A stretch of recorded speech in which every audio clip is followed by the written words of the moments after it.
It's Will Schneider doing my, of course it's me. I've never Facebook Live before, but I thought there's no better time like now to do something I've never done before, especially after coming back from a 10-day Vipassana retreat in the Berkshires, in which I sat for over 100 hours of meditation, learning a very specific technique, an ancient technique that brought Buddha to his enlightenment. It was a unbelievable experience, and I really look forward to bringing this into my work as a teacher of yoga and mindfulness, and just bringing it more into my relationships with people. And it was just really quite an incredible experience, sitting for 1 hour at a time, sometime a little bit longer, for 3 days, just working on breath and bringing your awareness just into this little triangle part of your nose, and then getting into the deeper aspects of the technique on day 4, in which we would just keep looking for the sensations in the body and really living in the moment, and without any aversion to pain, which I would experience so much pain right away in my back and then my knee, and I would try 6 or 8 or 10 different sitting positions in order to alleviate as much pain as I could after sitting for an hour. By day 5, we were asked to sit with strong determination. I forget the Hindi word for it. It's I can't remember the name. But for 1 hour, not moving for an entire hour, was one of the most challenging things I've ever done, and also one of the greatest teachers I've ever experienced. Just trying to sit for an hour without moving, and then trying to sit, and they kept coming back to a few principles of anicca, which is all about everything is changing all the time, and tapping into the nature of things, and then trying to live in the equanimity of all of it. Living in equanimity to everything that was coming up. No aversion to pain, not trying to crave particularly happy sensations or joy, but just living the middle path, which is the first teaching that Buddha, once he became enlightened, that was his first teaching, is the middle way. And to have lived this technique for hours upon hours and was taught so many things, and I'd get frustrated, and then I would and sometimes lots of joy would come out of the practice. Some days I would jump out of bed starting at 4 o'clock in the morning, sitting in my meditation place at 4:30 in the morning, and it was extremely profound, extremely intense, grueling at times, but it is by far the most profound and wonderful training I've ever done.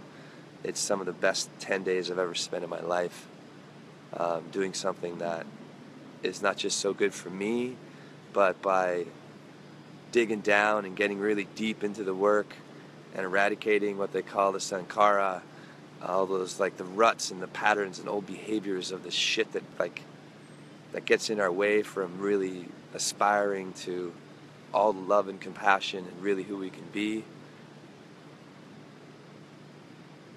It was, I don't know. I mean, I've just got back, and I think it's going to be rolling out for the next several weeks, and I'm going to keep meditating with this particular technique, and it's so nice to have something to come back to and be able to experience. And it's not, the teacher was fantastic in the sense of he's been teaching this meditation technique for the last, I don't know, he taught it for 40 years before he passed away in 2013. And we were actually listening to recordings of his classes from 1991. And he was just so on point. And so many times it's don't believe what I'm saying. He goes, do the technique and experience it, try, and experience for yourself exactly what I'm talking about, because it's the laws of nature and once we tap into the flow of that and live in the equanimity, or live equanimously with all of it, without aversion to the pain that I felt in my knee or my ankle or my back, and not even trying to like crave happiness or waiting for it to be over after an hour. My fire might be burning up. I felt like my body was burning. I'd be shaking, and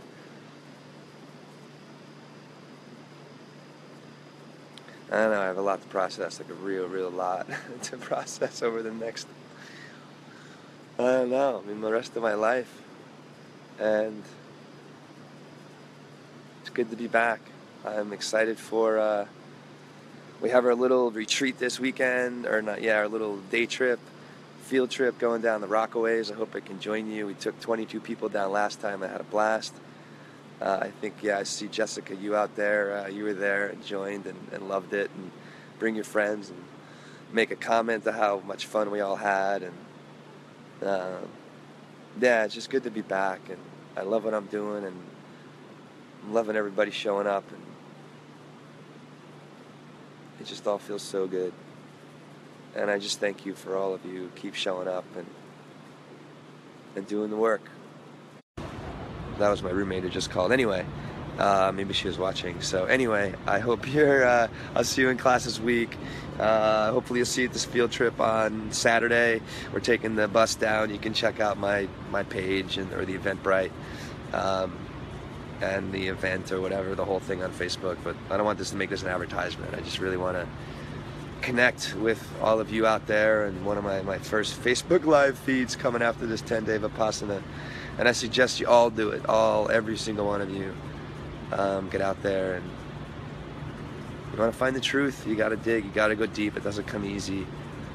And something like this is not easy, but I look back on those 10 days, and like I said, it's like the best time I've ever spent in 10 days. Not the most joyful time, but that's not what it's all about. It's about finding peace within and making peace with everything and loving what is. So, coming to you from Soho, back in New York. Here's my little kind of backyard area. There's a pool over here. Crazy. I can't use the pool, but I wish I could. I want to kind of jump in right now, but all right, everybody. Keep on loving. I'll keep on teaching love as much as I can, and we'll all make this world a better place together. Peace.